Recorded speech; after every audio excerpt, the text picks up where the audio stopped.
am I got now? Is this empty glass?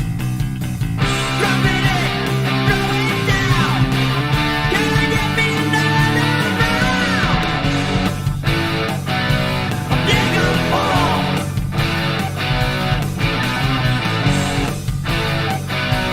Digging Paul. Maybe I should stop now before it gets too late. A bartender gives me the nod. One more would be great. I'm not a fucking idiot. I'm growing over, then I'm playing. Drinking Jaeger Paul.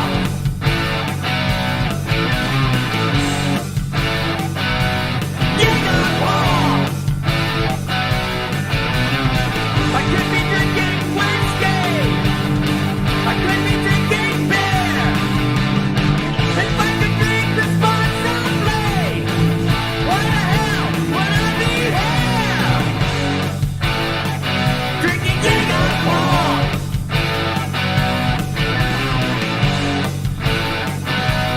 Jaeger Paul.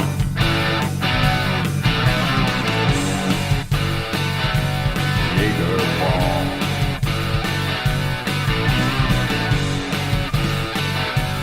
Jaeger Paul.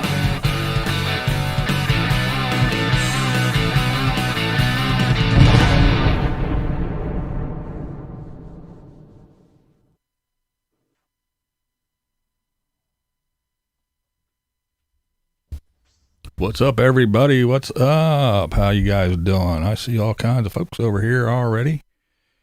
Let me see. Who do we got going on? All kinds of folks, but that's not important right now. What is important is I have an energetic Texan with some pretty awesome hair. She's cute as a button, and she lives in a van, and I think half of it's filled with sunglasses. We'll have to ask her. But here she is. It's Bunny. Hi. What is up? Hey, but yes, lots and lots of sunglasses. Bunny's network bandwidth is low, it says. Oh my.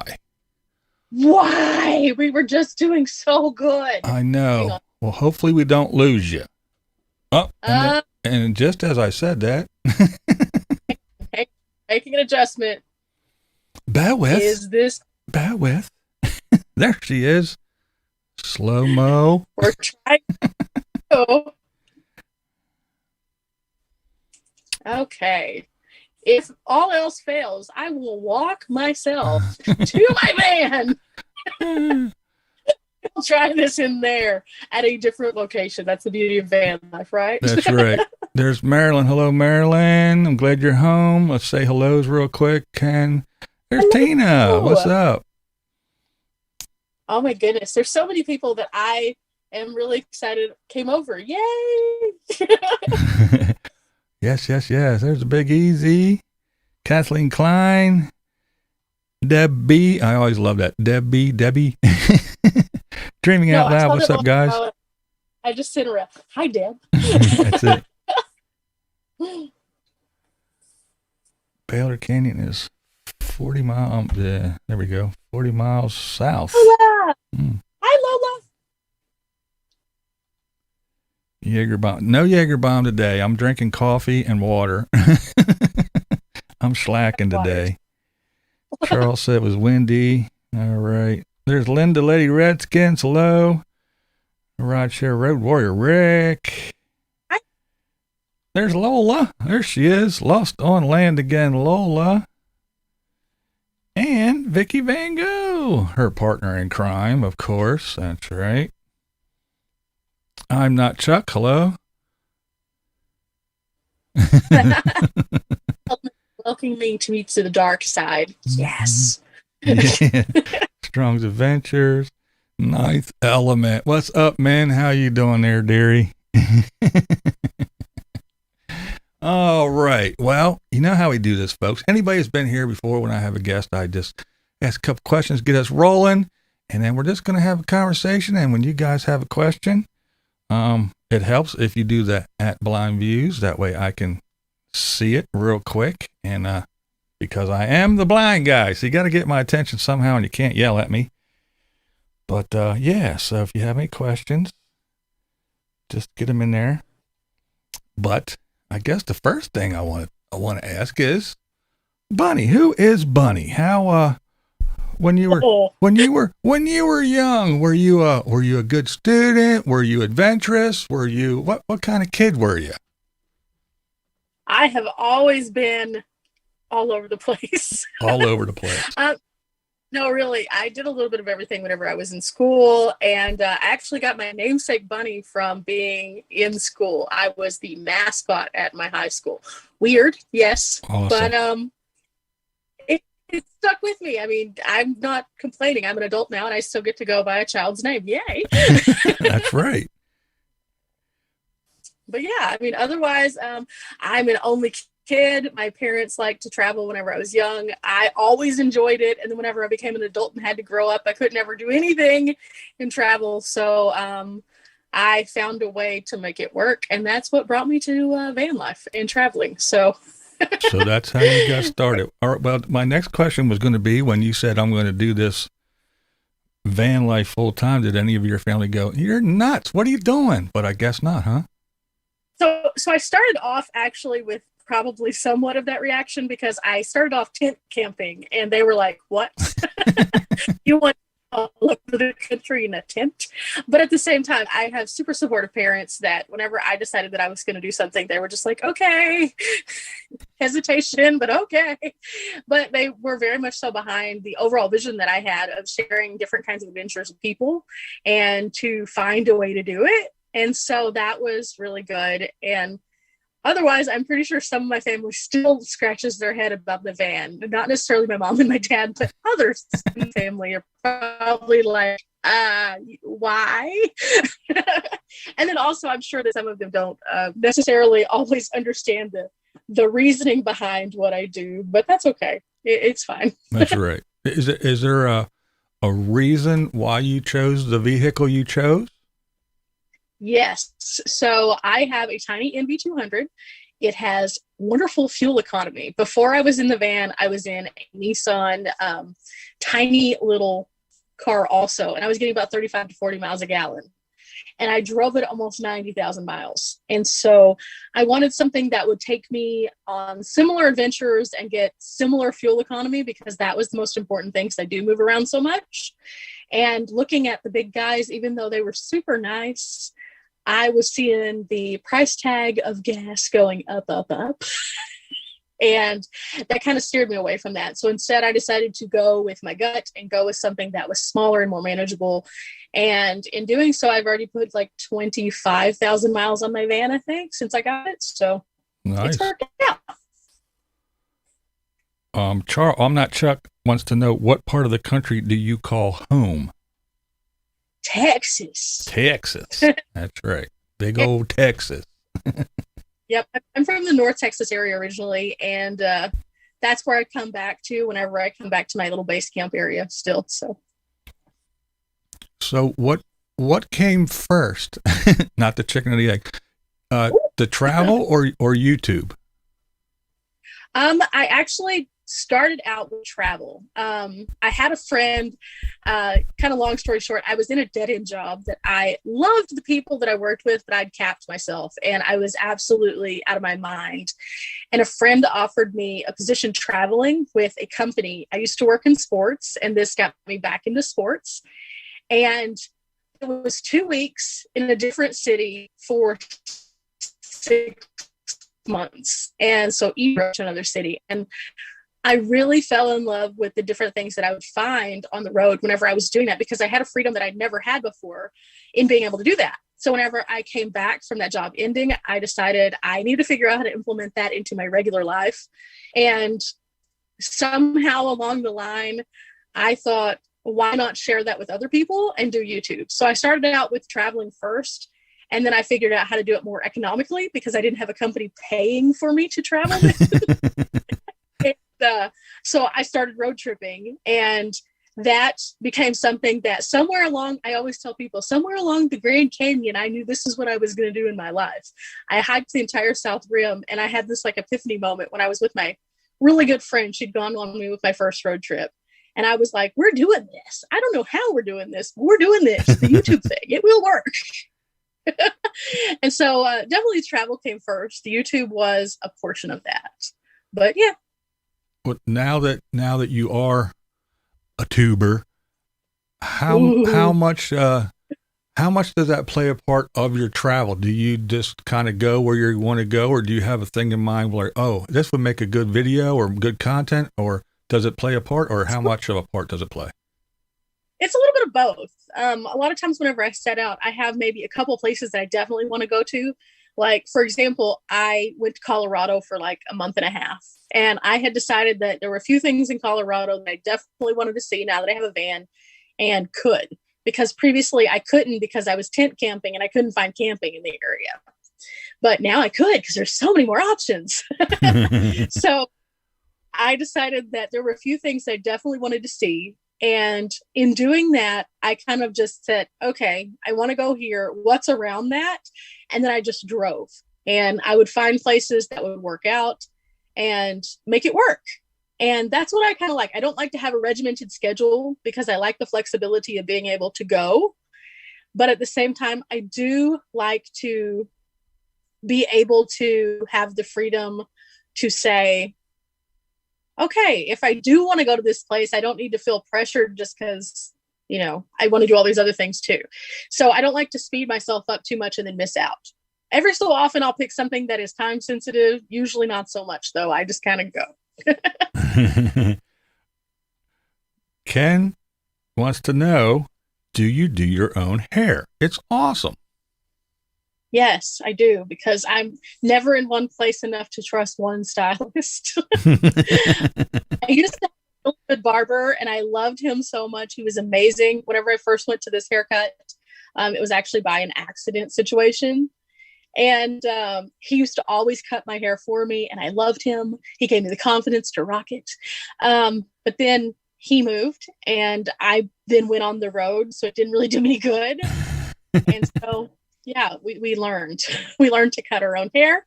We learned to color our own hair. So,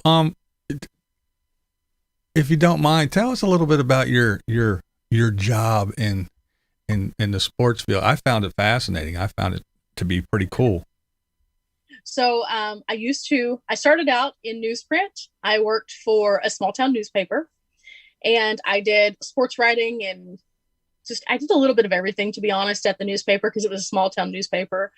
But that actually kicked in the door for me to have an option to work and expand. And this was in the MySpace days. So there was a guy who actually created a fan site for Dallas Mavericks, and he was doing that.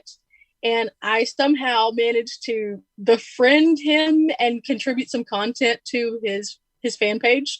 Well, his fan page ended up getting picked up by the actual sports team, because at the time, sports teams weren't really online. And it became like an official page then. And so I was contributing to that in an official capacity, which was super, super cool. And then time changed, things passed by, and I ended up moving to Dallas. And in doing so, I had a job that got to work directly in the Mavs office, which was super cool. That's awesome. And it was super neat. We would go to games. We would sit on the little press row. We would run stats. We would do social media. And they actually had an in-game chat that myself and another girl managed for fans to come in and chat during the game. And we would run stats through that so that they could be there in real time and things like that. It was so fun. And it was a great time, but, you know, things change, life happens. And eventually I was kind of downsized out of my job. So, you know, it is what it is. But since then I've worked for another company, like the job that I was telling you about earlier. I worked for another company, and I was a promotions person for a dunk contest that actually was considered, the name of it was Ball Up, but it was actually the original N1 team and then some of the international dunkers. And we would promote these sporting events across the nation. And nice. were really cool. I mean, it was super fun. We would go out and we would set up in a city, we would promote the event, and then they would roll in with their trucks, set up a whole court in the middle of like nothing. And then they would have these crazy dunk contests. And it was just really neat. I mean, it was kind of fun. It was a very unique experience, and got to meet a lot of really interesting people that way. So it sounds like a really, really fun job, man. I mean, that sounds awesome. I have never laughed as much as I did whenever we were on some of those interesting days. And I'm all about work, smarter, not harder. So I figured out a streamline our process for promotion so that we can have more time to just like enjoy the time. That's right. And it was great. And the weird thing about it was on our promotion teams, there were only 4 girls and there were who knows how many guys. So you can only imagine that that was a weird situation anyway. They would want to go do whatever. And we would be like, okay, but what about us? Like, what are we supposed to do? Yeah. Like, okay. So it became like a really good, solid group. And I still keep in touch with them. So it's really fun. That's awesome, man. Like I said, it's really cool. It sounded, when we talked earlier, I was like, man, that sounds like an awesome job for sure. There that I could probably never discuss on a public setting because it was just crazy. Yeah. but it's interesting. Every day was new. So it seems like you're a bit of a foodie. I enjoy the places you take us. It's always pretty cool. The scenery and what's going on, but you usually always take us into some kind of restaurant or something and show us what's up in the local cuisine. Do you consider yourself a foodie? I do. So I used to love to cook. Cooking now looks a lot different because I have a lot smaller space. So before, when I first started my channel, I covered like 1 or 2 small places, just be like, hey, this is in the moment. But I never have been a person who was like, hey, let me shove food in my mouth while I talk about it, tell you about it. But people started asking me, okay, that's nice that we went to this cool place, but where would you suggest eating? And I was like, that's something you want to see? Are you sure? And so I was like, okay. So the first video that I ever made of me eating was the most awkward video to film and then also to edit, because you're your own worst enemy when it comes to editing anyway. So I'm just like, oh my gosh, what was I doing there? But after that, I was just like, this isn't so bad. And I like to describe my food because I do love food and I like to find the flavors that I can like sense out in something. And so whenever I started doing that, I was just like, this is something I'm doing anyway. I'm literally eating when I go to a town. So why not talk about the food that I am eating? Because other people do validly need to know where. And in doing that, I get to eat some really amazing food and look kind of weird doing it. So, okay. It sometimes makes a justification for me if I'm on the fence on if I want to eat out or not, because there's a lot of nomads who'll be like, no, I only cook my food. I never eat out anywhere because I need to save money. And I'm just like, I have flexibility in my budget. Why not? I could make a video and other people could see the amazing food that we find. Yeah. Shadow Wolf's like me. He was laughing his ass off at you, watching you and D put the thing up. That's going to be the video that continues to grow just because people go back and watch it to laugh. Oh, it was great. What's even worse, and I think I told you this the other day, is it's funny to watch it, but it's even more funny to know that you had errors and then to go back and as you're editing it, watch it and see that the logo is clearly up. And there's nothing about it. And at the same time, you've already committed. I'm doing this video. And you're just like, I just want to turn it. Like, can we just? Yeah. It was fun. It was really fun. And we all got a good laugh at your expense. Yeah. With that, I can laugh at myself too. So. That's right. We got a question. Anyone going to the women's RTR or the RTR this year? We were just talking about that. Yes, I am going to go. I don't know what the experience will be.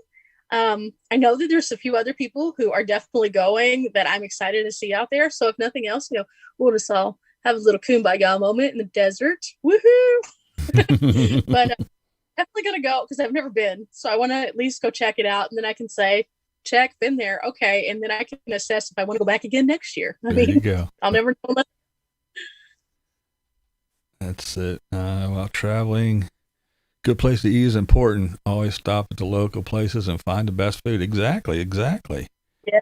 And Julie says, "Oh I my think gosh, that was funny." Yeah. my favorite place that I've found to eat, I mean, I've eaten a lot of really good places, but still, I tell you, Telluride is like a fount of amazingness. Every single thing that I've ever eaten there has been delicious, like beyond delicious, because a lot of it is competing with the gourmet. So Yeah. even the mom and pops look like they're gourmet. Nice. Yeah, amazing place. Super expensive if you're not camping, though. Just saying. Yeah. How did you hook up with Dee? How did you guys become friend? Ladybug out. I'm sorry. I got to remember to use channel names so people know who I'm talking about. You guys, seem to travel together. Then you go your own ways and come back and travel together. And it seems like you guys have a real good rapport and you get along really well. How did you guys meet? Certainly. So I had seen her channel and she had seen my channel, but we'd never met. And when I was in Colorado, she noticed that I was in Colorado. So she asked me, "Are you going to Gutted?" I didn't know what Gutted was. I had no idea.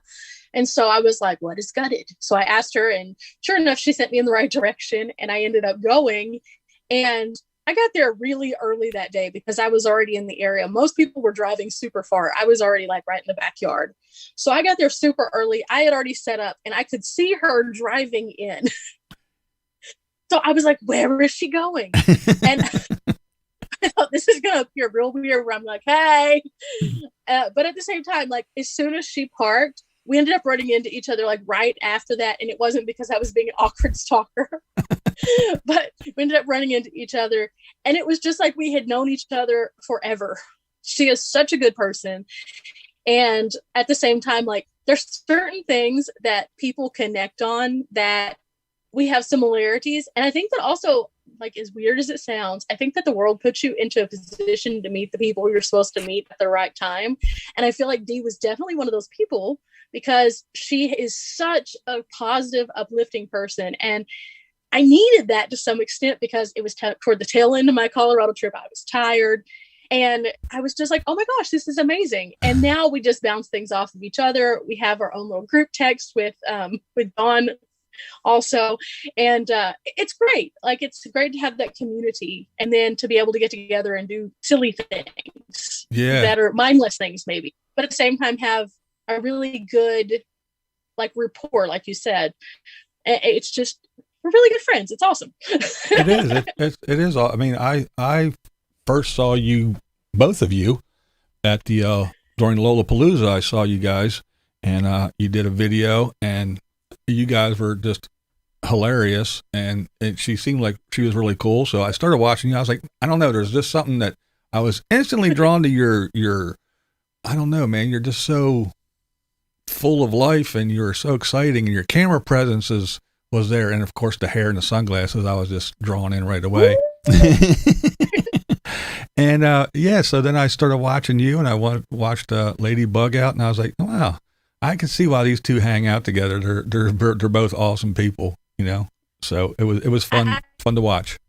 I love that about the van community, though. That's one of the things that I've learned, because for the first however long I traveled, I had been to no events. I had met no other people other than just maybe if I pulled up at a state park or a national park and there happened to be somebody else there.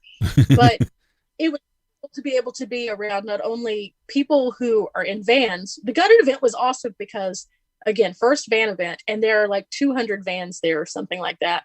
And so you have all these different people, all these different options for rigs, and everybody kind of has this like vibe about them in the van community is very different than any other community that you will meet.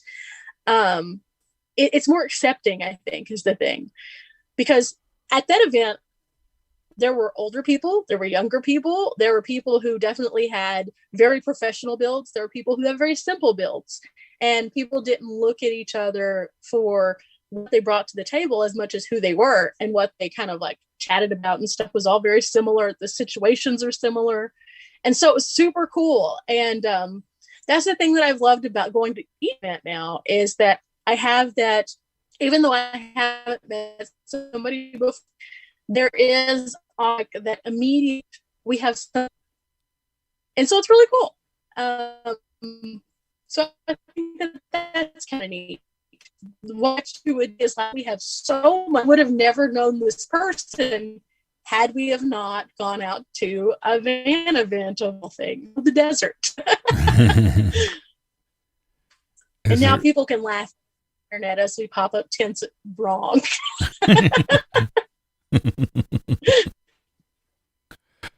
Ron wants to know, do you plan your destinations or do you just wing it? Usually I have an overall destination. Like I might pick a state, but I kind of, again, I don't pick tons of independent places. I try to kind of have a concept of what's available, but I don't hold myself something as like a hard, I have to do this. And along the way, I usually find a lot of more interesting things that I didn't even know were there. I'm a person who, if I put little brown signs, I'm like, oh, what is this? Let's turn. Brown signs all get you to good destinations. Definitely. Oh man. I got issues here. Technical difficulties. Hang on. But is there anything that you, I guess two part. Is there anything that you wish you had, and is there anything in your van I'm talking about? Is there anything that you have that you're like, nah, I really don't need this. This is something I can do without. Several things that I have that I really don't need, but I like them. For example, I carry around with me a ton of extra camera equipment. Do I technically need it for most of the things I do? No, I could pass on that. But more specifically, I think one of the things that I picked up along the way that I don't really need, I have several things in my kitchen setup that I honestly don't really need. I carry a backpacking setup as well as my actual like camping setup. I do double duty with that. So I could technically do skillets for at any given time. I have not used my backpacking setup once, to be honest. So I don't really, but I have it if I ever decided to cook like in multiple pans at once. The main reason that I don't do that is because I really honestly just don't like having to clean up all that extra. I try to keep it minimum. But that would be the big thing. I have extra kitchen equipment that I really don't need. I also have, as much as I love it, my spiralizer. Is it a need? No. Is it a want? Absolutely. I like to be bougie sometimes. So That's right. As for what do I actually need, I'm really considering, I just installed a roof rack, which if you've watched my channel, you have seen the roof rack, and I did not film a video. I am sorry. But I would like to get a roof box. And I think that's because if we do go to Alaska or we go to a different place, I would like to be able to put some of the things that are in the van on top of the van. And that way I could put some more like warm weather clothes or cool weather clothes in there and stuff like that. And just some of the things that I just don't absolutely use all the time, my recovery boards, things like that. They just take up a lot of space in the tiny space that I have. So being able to throw them up onto the roof would be nice. Oh, yeah. We have a question from Hicks Adventures. How do you research destinations? For example, your ultimate destination is Arizona, but you're going to travel through 3 states to get there. How do you find interesting things along your route? Okay, so here we go. Atlas Obscura, Roadside America. They are your best friends for finding weird things. They are great because you can go onto those and they will tell you not only the place, but show you a picture so you can kind of see if you're willing to invest that time or not. And usually there's some reviews by other people so you can see if it's still an attraction that is open or if it's closed, things like that. Also, it's going to give you the GPS coordinates, which is super handy, especially if you're going through areas that you don't have the greatest signal, because you can plug it into a Google map and do an offline map with it. That's awesome. I also like to go in and I look up the main lists of the state parks, the national parks, national monuments, and then I kind of see what kind of route might get me to be able to bounce around and go to the most of them. Because I think that each one of those has something really unique about them.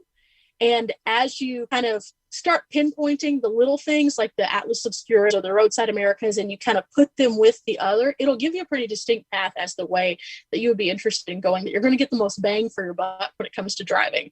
Now, if you are a strictly highway driver, that will not work. Unless you're going, like, you can still get some quality good stuff on 40. It's just not going to be quite as much fun. Yay, Raven's here. Yep. Hi, Raven. Raven, yep. Raven popped in. That's right. But yeah, those are the things that I would do usually, especially if you're trying to find the most interesting things. I find so many of the obscure things. Like I went to the world's largest pecan. I went to the world's largest goose. I went to Jim of the Wonder Dog, which was wildly fascinating in Missouri. Walt Disney's hometown, they actually have a museum for him and a whole little driving tour. It's not but like 6 blocks, but still there's cool things there, and they have their own custom postmark. That's Walt Disney kind of thing. So just weird stuff like that. You find them off of those kind of sites, and then you can kind of put them together and make yourself a little driving path that works. And you would be amazed how many weird, fun things there are out there that might take like 10 minutes and that's it. But at the same time, that's 10 minutes that you can get out of the car, walk around, and not feel like you're claustrophobic just driving straight down the highway. Yeah. So that's kind of how I do it. Do you, there's a lot of talk of, I guess, things getting with as popular as everything is with the RVs and everybody kind of, are you finding it more difficult as time goes on to find places to park that used to let you but don't, like the Walmart parking lots and stuff like that, or getting into some places? Do you find it like it's really, really busy, or are you not having that issue? Some places, yes. So on my trip to Colorado, I'll use that as an example. I have found that a lot of people definitely know the limit on how long they can be in a place, and they will milk that down to the last second. And so in some areas that becomes, especially more popular areas, that becomes more problematic. Also, something I've noticed, I don't know if anybody else has seen this or not. I actually went to one place where I noticed that a friend held a spot for a friend. And I was like, oh, what? Where they do that? Okay, cool. Have fun. Cool. But I noticed that in like Colorado, for example, it's getting really, really crazy there because everybody wants to go to Colorado. So there's been some places that I've been to in the past like 3 years that were never busy that are now so busy. And then it makes you have to be more creative on where you're going to be or what time that you get there. So like there's one place that's outside of Buena Vista, Colorado that I really enjoy.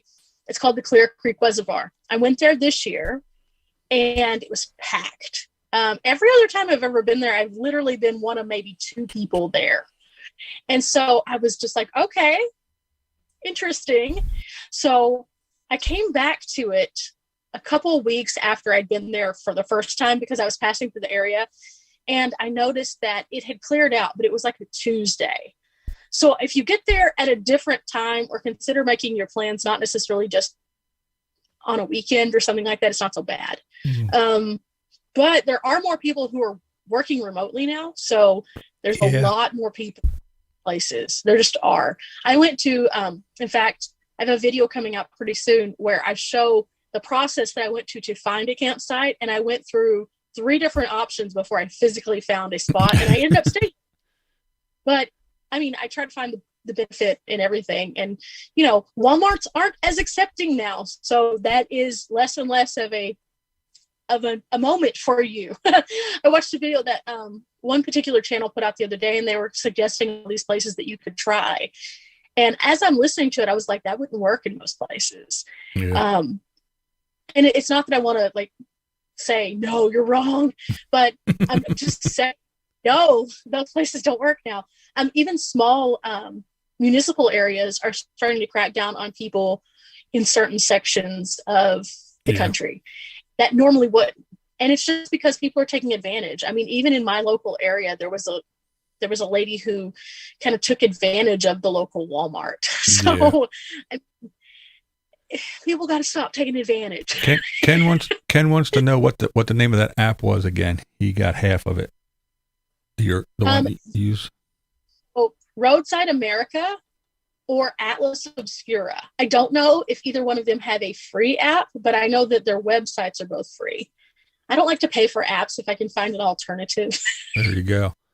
And Strong's, I feel like Strong's Adventure wants to know if you could go back and reshoot a video, what one would it be and why? Anything I did at the beginning. I'm physically working on that right now. So I always tell people if they go into my videos, do not go all the way back because they're terrible. I had no concept of panning. I was just physically just not capable of storytelling yet. And so if you watch those, they are liable to make you motion sick. I'm just very realistic about that. But I'm going to leave them there so that people can have a point of reference. If they come onto my videos and they're like, you suck, they can be like, no, go watch those. Those suck. But yeah, so I'm working to revisit all of those places so I can give those places their moment, because I think that that's the thing more so than, oh, I want to have an ego boost if I did this better. It's more so that I think those places deserve better. And so I want to show people why they should want to go there as opposed to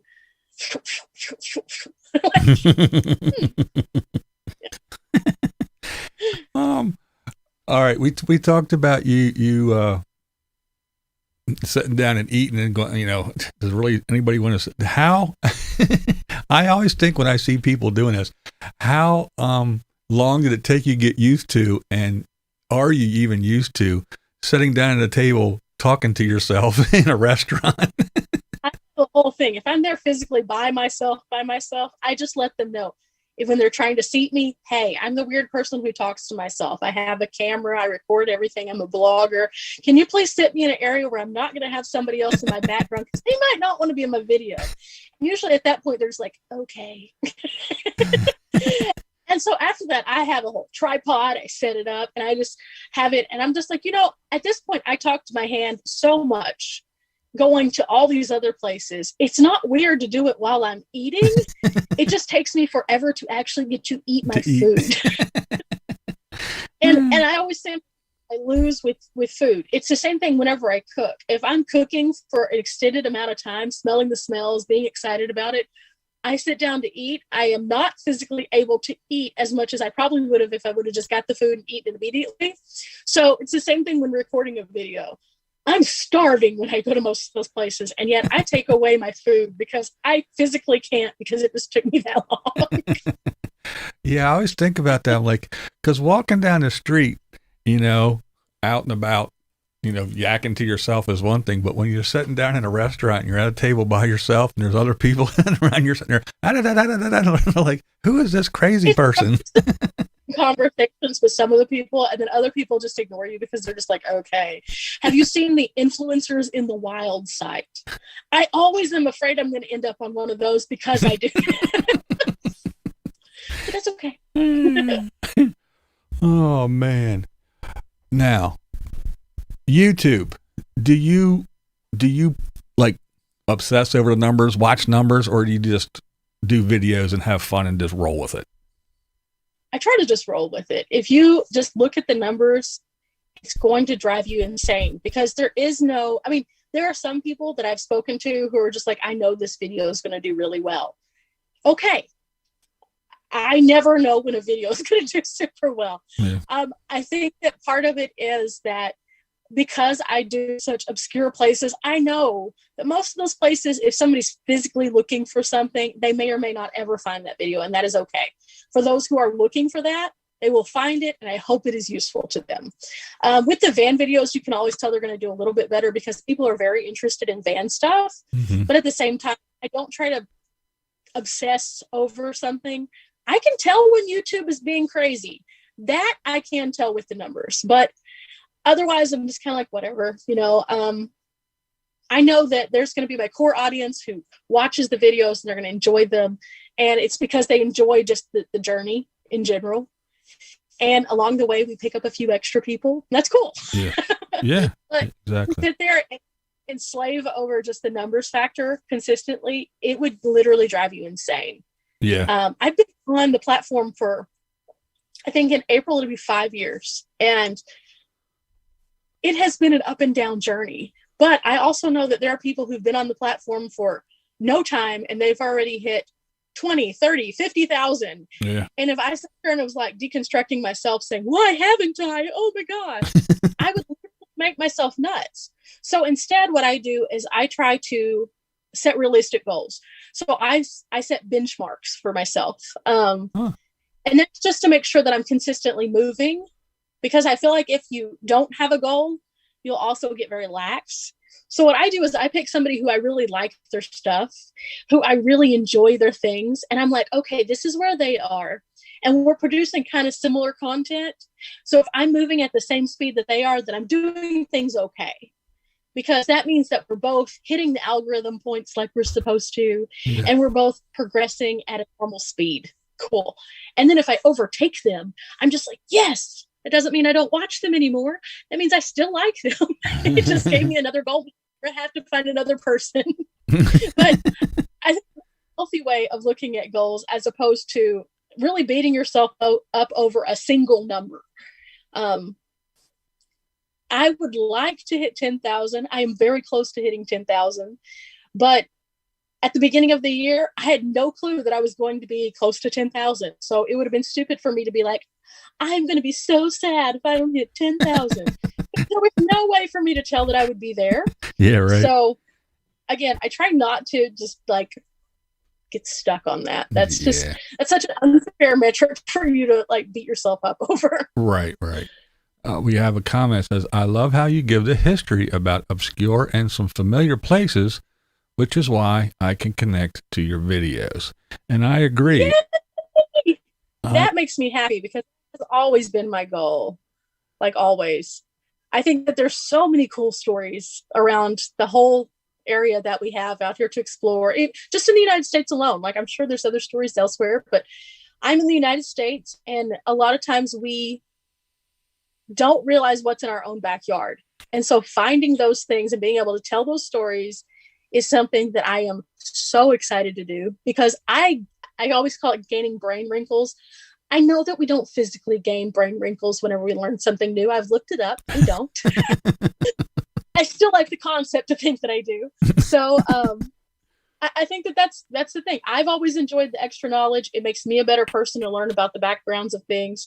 And I hope that it makes the audience like understand that as well. Anybody who's watching, if they just take away a little nugget of something, that's awesome.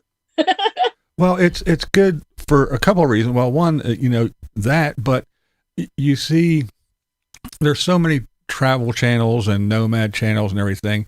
So, it's like, oh, do I got to watch another person stand on the corner of Winslow, Arizona? You know what I mean? But it's nice because Winslow, don't stand there. when you go places and it's like, hey, I've seen this before. Like that train you were on not too long ago. I was like, I remember a couple of years ago, Aja being on that thing, but she just kind of got on it and showed you the sites, but you actually told us what it was all about. And so I was like, okay, see, it's different. So, sometimes just because it's like, oh, they're going there again. I've seen this place 100 times, but I actually got to learn something from your channel that I didn't from anybody else's. So it is nice that you give the little histories. I enjoy that myself too. I was going to bring that up and that was a good comment. I'm glad you said that. Yes, like I said, that's been my goal. Anytime that I can share something that helps somebody else to figure out that they want to go there, they learn something new, or for somebody who can't go there, I'm hoping that I'm giving a big enough picture that they feel like they've been there. And I really want to do that. And it's really hard at some of the places. Like I just had a video of Mining Hall of Fame. Yes. That place 5 stories and it is packed full. And my video was 40 minutes long and I didn't tell half of it. Like I wanted to do more, but there was just I was like, people are going to go into zombie mode at some point. But I mean, it's just so fascinating that you can have such a concentrated, and there was actually a guy who left a comment about that he'd been to the Smithsonian, which I have as well. And he went through the mineral museum there, which is in the natural history. And he was talking about how he liked the fact that this museum was a concentrated, like, look at that was more in depth than even the Smithsonian. Yeah. And the interesting thing about him saying that was they work in conjunction with the Smithsonian there. And a lot of people would not expect that in Leadville, Colorado. So that's super cool. And just something that's just like a little random tidbit that had I have not gone there, had I not wanted to find that out, I would never know. So Carolina Tony, he's another guy who does runs around and does little travel videos, and he says I get a lot of my content from Atlas Obscura and Roadside America too. So there you go. Yes, it's a great resource. And then as you start exploring, you find even more. Just a lot of places, as they start seeing the other little towns have things that are bringing people in, they see it as a way to bring people into their city. I mean, if you watch Nomadic Fanatic, he just went to Bowie, Texas with the largest Bowie knife. Yep. Well, that's little where I went to school. So, yeah, that happened. And it's just like in my backyard. I don't physically live there now, but close to. And that's why they did it, though, was to bring people off the highway and into town. And there's so many people who come by and see the knife now. And it's cool because it actually holds Guinness World Records. So, yeah, it is interesting to see. Like I'm minutes from Hershey. I live in Pennsylvania, so Hershey's right down the road. So to me, it's like I grew up with it. I went there. I don't want to smell chocolate. I don't want to see it. I don't want to go to the park. So when I see people doing videos about it, it's really interesting to see outsiders' takes of your hometown. It's pretty cool, actually. I like that. I see a couple. There was a while back. There was a couple who actually went to the same knife, and they were so excited, like, oh my gosh, they told the whole story of Jim Bowie.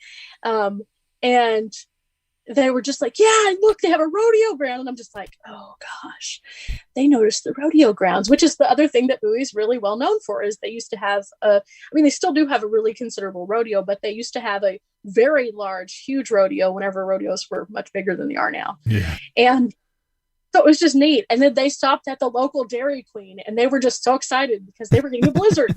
And I was like, that's literally where we eat, like, frequently. Okay, cool. That's awesome. So that it is very interesting to see how different people absorb the area and then share the area. Yeah. And so I think that's one of the things, like, whenever I'm going to places, I hope that they're not looking at my video and going, cringe. Shadow says she puts a spin on her videos that I really like, and she keeps up the energy. I only have love for her. There you go. There you go. I agree. You. That's what drew me in. I was like, man, the energy, the just, I don't know. It's just something about her, you know. She just sucks you in and just makes you want to watch. We have two modes. We either have I just woke up, and you can always tell in the videos too, if you hear that I sound like I'm gargling rocks, that's just woke up me. About 3.5 seconds after I actually get up, we become this. And if I have coffee, it's even more so. So yeah, big shout out to coffee. Yes, for sure. I'm gonna take a break real quick, and I gotta thank some folks real quick. Thank you guys, the members.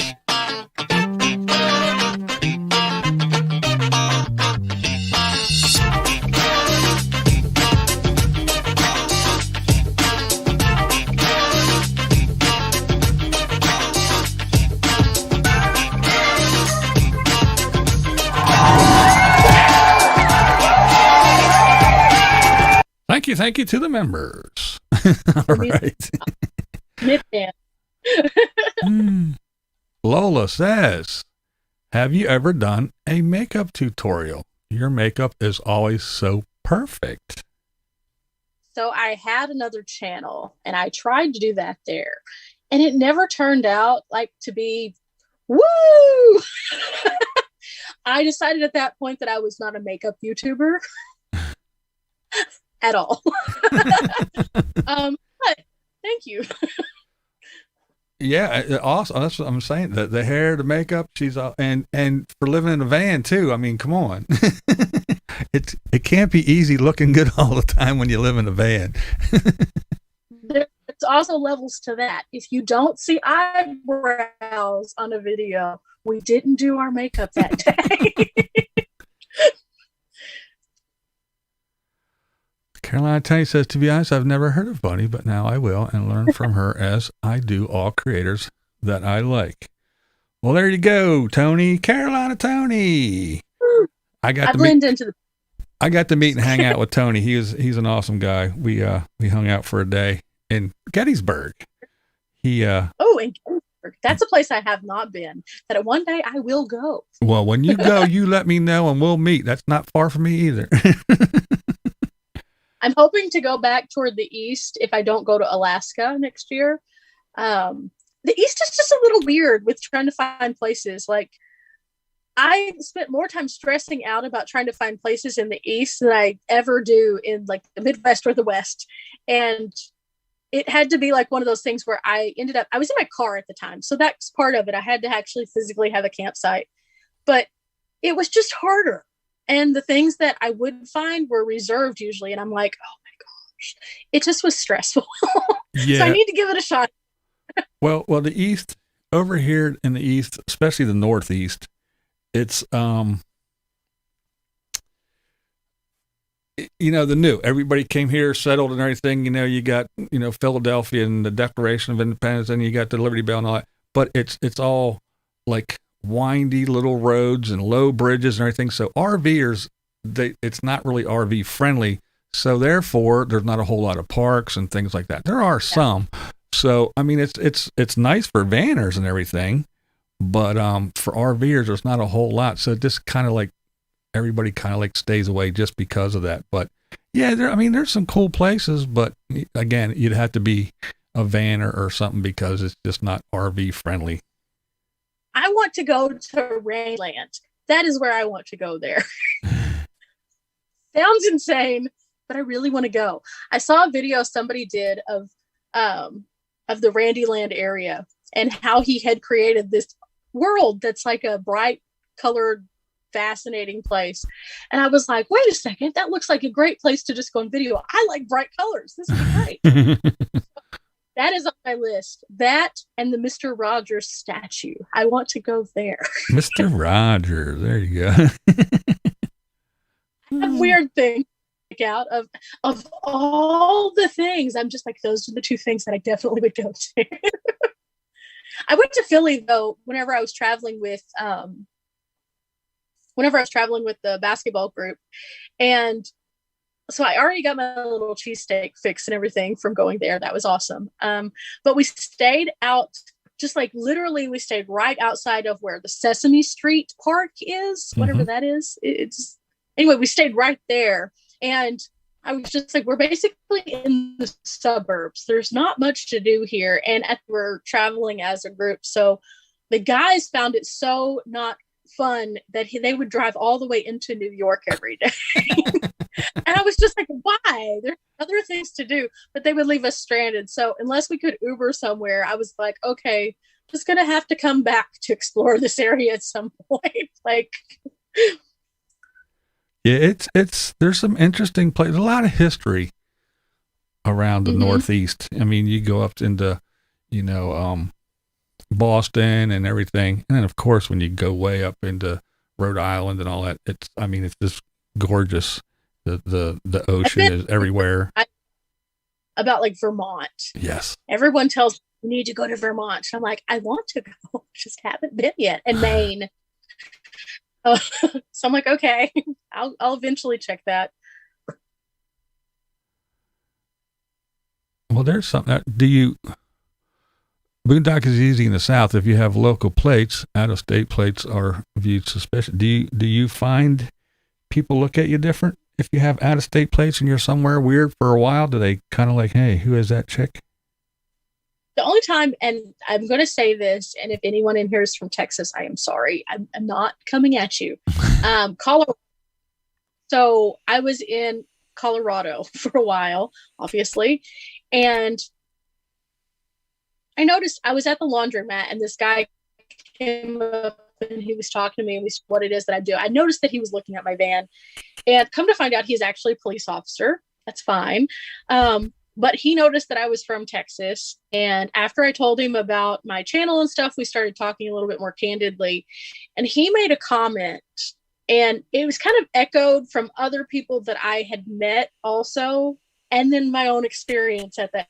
A lot of people that are from the Texas area that go to Colorado for recreational purposes don't always leave it like they found it or better than they found it. And it's because they're up there to just go out. And it's not all people, but the ones who do, unfortunately, like everything else, kind of ruin it.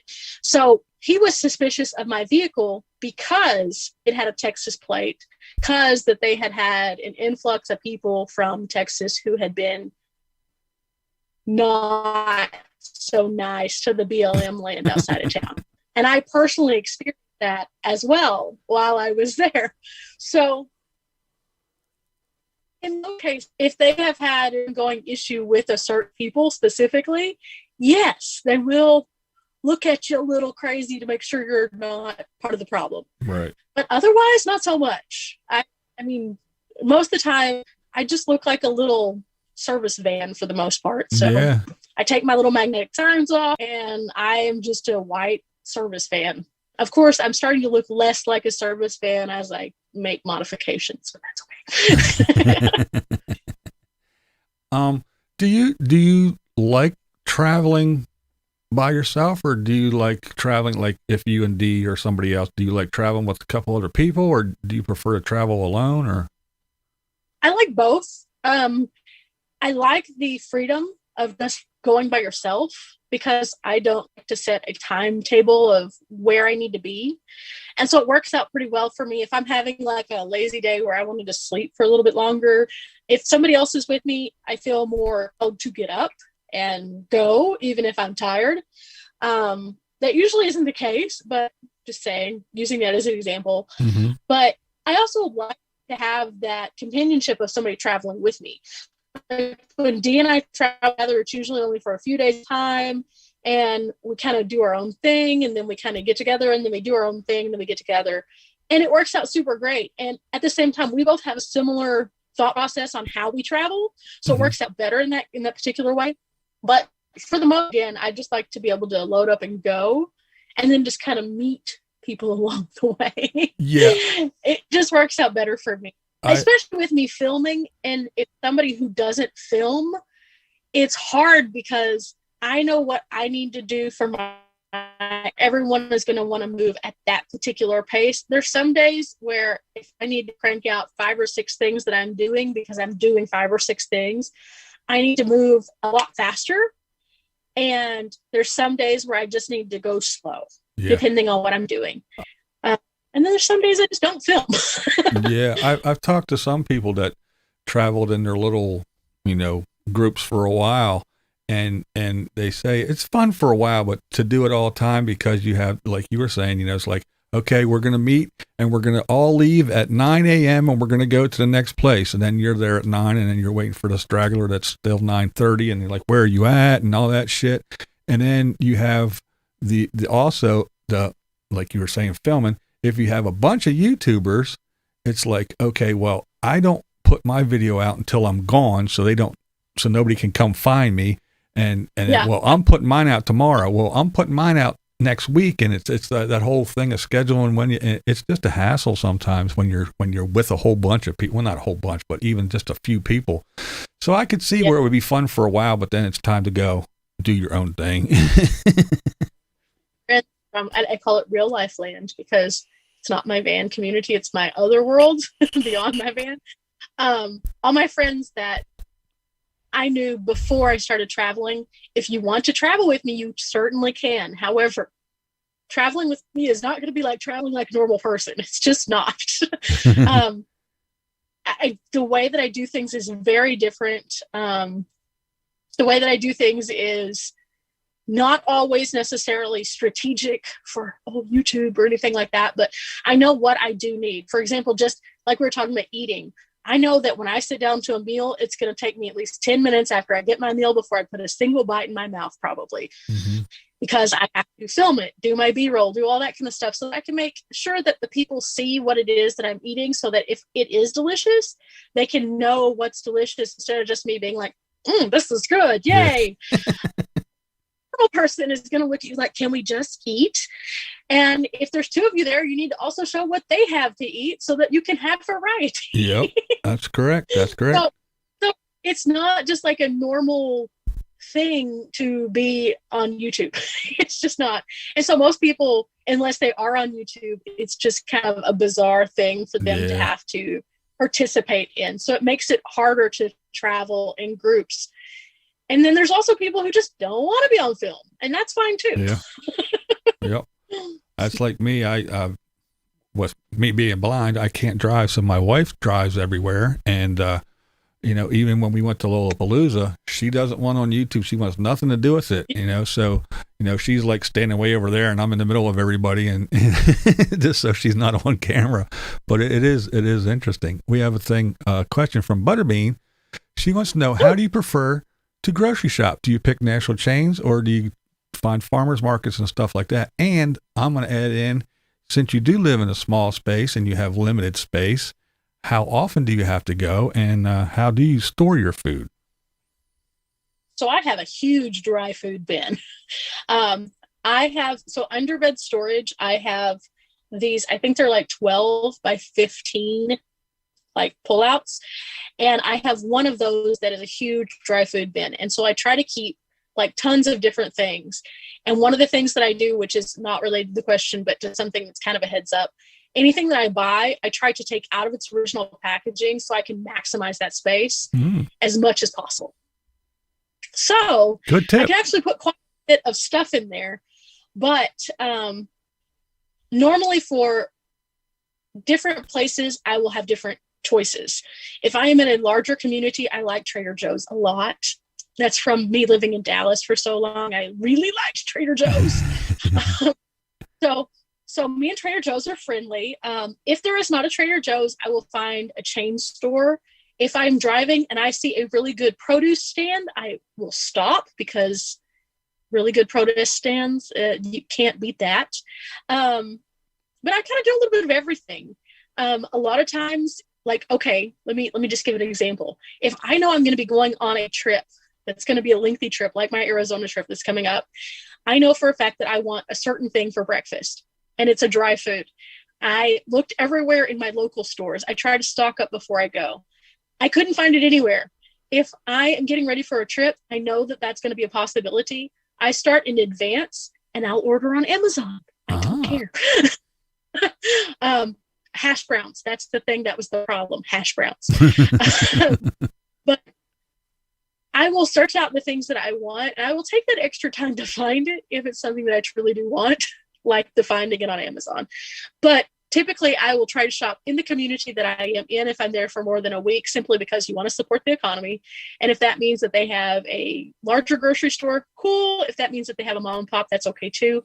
And also, I do not mind going to Dollar Tree for pastas and things like that even. I mean, it's the same thing. Yeah. You don't have to necessarily always go into a Walmart to find the things that you want, or Kroger or something like that. I have all of the different little tags for all of the major chains from traveling all over the country. Discount types. And I probably have points at one of them right now. I have no idea. But I just try to do stuff like that and kind of look around. I will say, when you're going through New Mexico, if you ever find their gas stations, like their big gas stations, you stop there because they have the green chili sauces. Those are so good, and for some reason they're only at gas stations. Nice. that taking the food out of its original content, that's a really, really good idea. And I've never heard anybody else say that in the van life community. I think that Amber from Story Chasers does that too, because I was watching something she did, and she was talking about maximizing her fridge space. And I was like, that's the same thing I do with dry food. Yes. But no, I do that. It's so helpful. Like I like pancake mix, but for some reason pancake mix comes in the biggest bag known to man, this much air in it. So I take it out of put it in like a really strong Ziploc and I'll roll it, and it ends up being a roll about this big for the same thing. Gallon size. It works so much better. So yeah. Well, yeah. I and mean, I can everything's like get that. rid of The big boxes of shit, and there's a little bit of stuff in there. Yes, so much so. And it's ridiculous because I understand they need to have air in there so that if they ship it across different like altitudes, it can expand and do all sorts of. Right. But there's no reason that I need to carry all that air around the United States. There's just not. No, you're right. You're right. That's, like I said, I never heard that before. That's an awesome tip. Tons of shopping at Dollar Tree on the road. That's right. Ziploc bags are your friends. Yeah, Ziplocs are definitely your friend on the road. Ziplocs, bungee straps, and magnets. And magnets. Oh man. So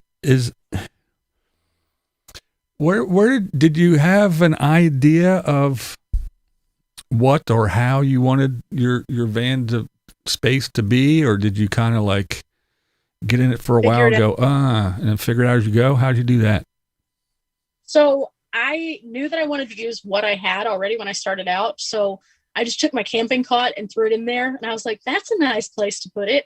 I did know, the one thing that I did know was, for me, whenever I get in and out of the vehicle, if I do have to stay at like a truck stop or something, I wanted to have the least amount of me out and about at the truck stop as possible. So I knew that I did not want to go with the configuration where my bed was behind my driver's side door. I can't pass through in my van the way it's set up. So I would have to physically get out to go around. Mm-hmm. And so I wanted to make sure that my bed was on my passenger side so I could keep that time to a minimum.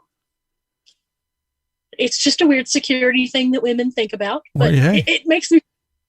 But I knew that. So whenever I put the cot in, I put it on the passenger side. I drove around. In fact, as soon as I got the van, I took it and I went to Tennessee for about a month.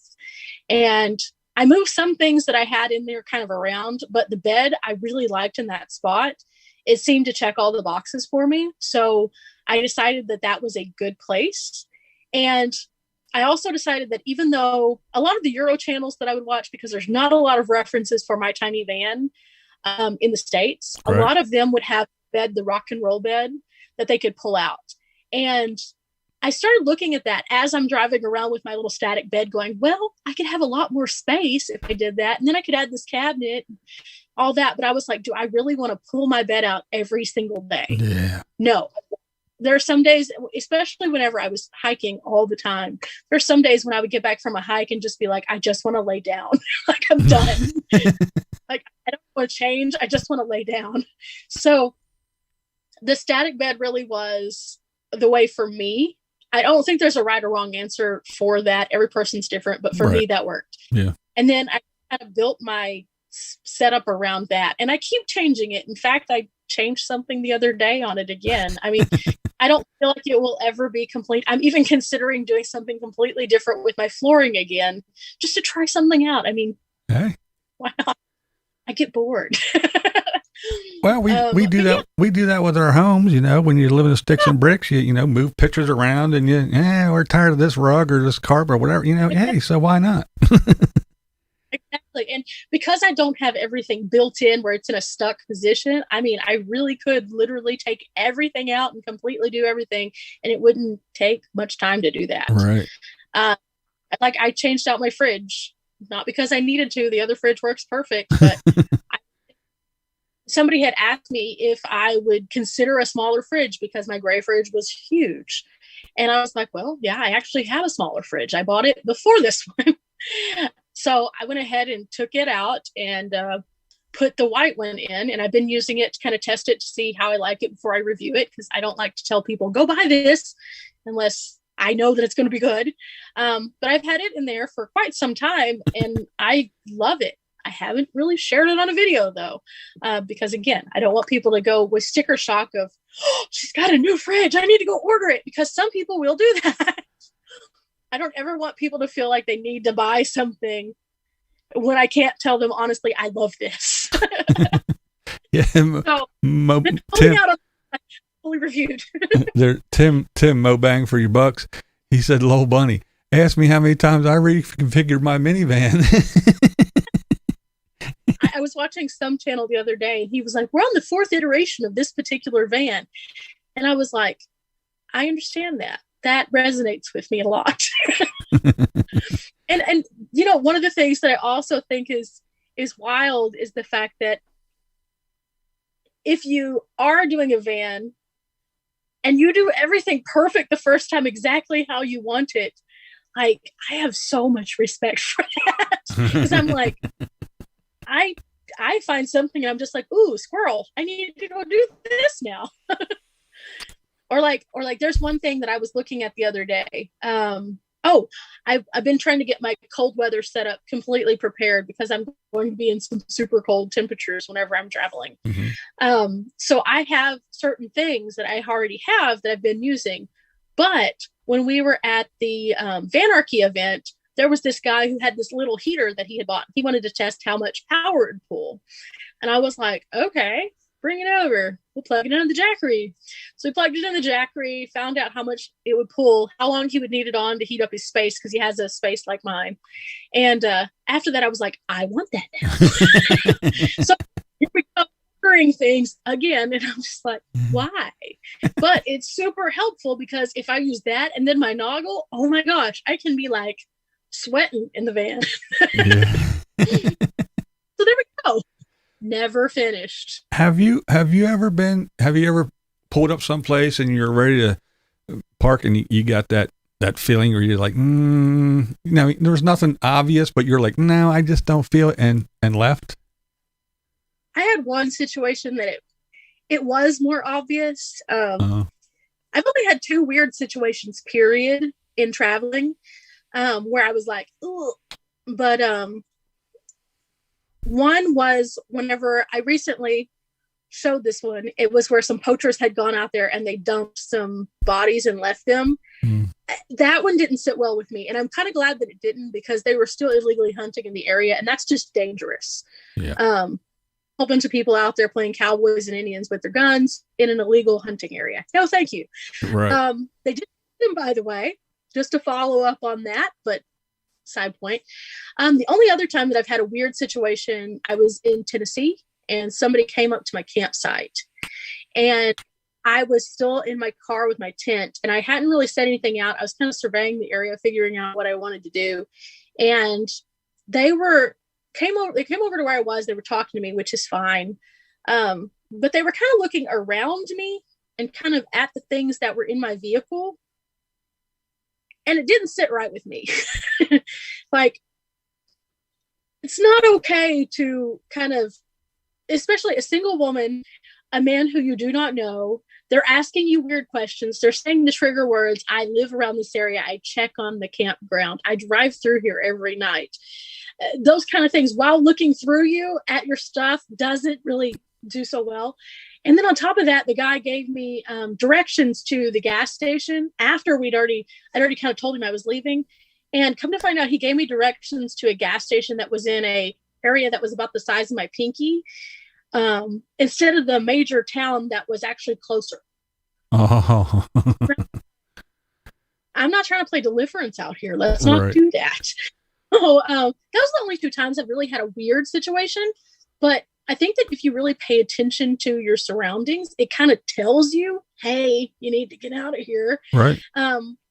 But you have to look. Like the poachers, the place that they had placed the dead animals were actually kind of toward the back of my campsite. And had I not done a once over of the campsite, I probably wouldn't have seen them. But because I kind of do always have a routine when I get to a place where I get out of my car, I park my car, I look around everything to make sure everything's okay. And same thing with this guy. I always do the same thing. And in those few moments, that's whenever usually the weird stuff will reveal itself. Yeah. You just gotta pay attention. Yeah, exactly. And like we always say, trust your gut. Trust your gut. Absolutely. Your gut's not going to lie to you. No, it isn't. And we're tells you to leave, and then there was no danger whatsoever. But you at least feel confident in the fact that you went to someplace you felt safe. That's right. That's like Kathleen Klein says, we are given instincts for a reason. what's really weird is I think that a lot of people in real life land, again, we'll go back to that. A lot of people in real life land, we get so deprogrammed for following our gut because we get used to our routine. Yeah. And so whenever you get out into a part of your life where you really do need to follow that, because you are your own best friend and your only friend sometimes out there, you have to be able to do that. And so being able to tap back in is important. And I think that really in real life land, we should be doing that too, but we don't. Right.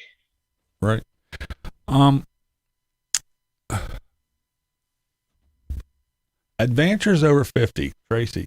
She is new to the van life, and she's working on getting her footing. She's getting it, but at first, when you were first traveling, was it like odd being out of your element? And I don't want to say out of your element, but like me, I know where the grocery store is. I know where the gas station is. I know not to go to that neighborhood after a certain time. And then you get in this whole new space and you're like, I need to get this. And I don't even know where to go to get it. I got to look it up on my phone. Is it in a good neighborhood? Is it not?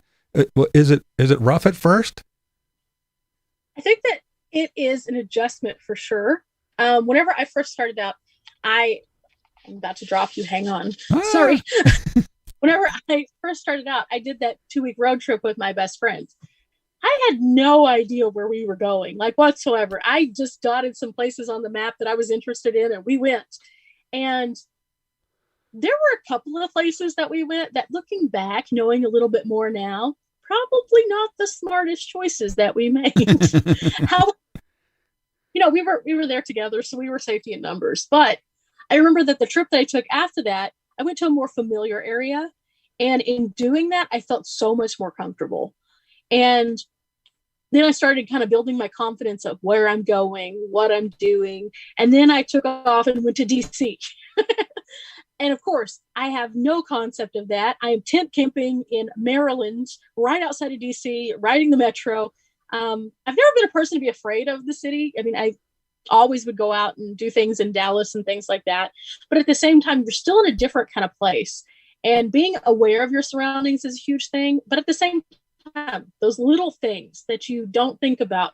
I remember that in DC, all the Starbucks closed at 8:00.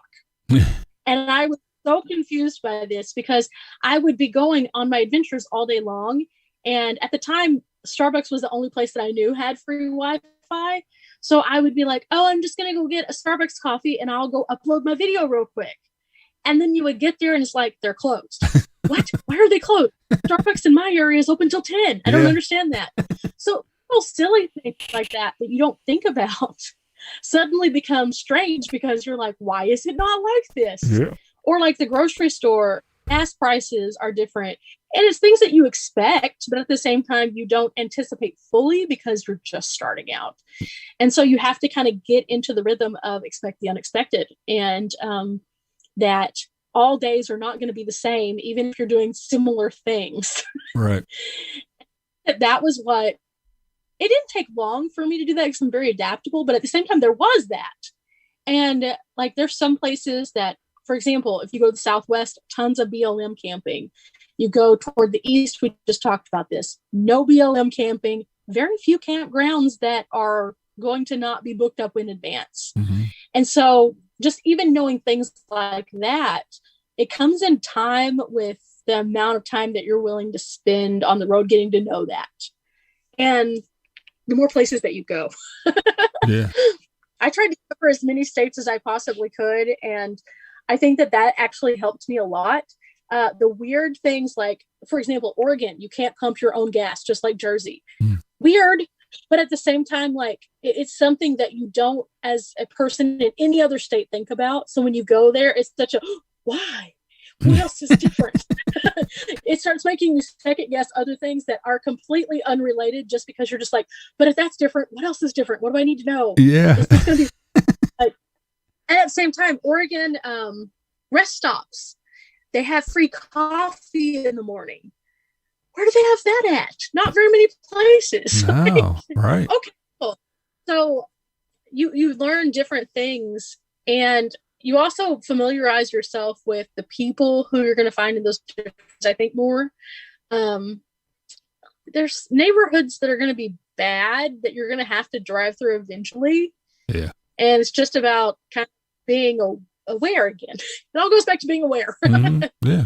But yeah, I just think that part of what has helped me not be as weirded out by it is the fact that I just sounds really bad, but I just kind of bop my way through life, But at the same time, I pay attention now.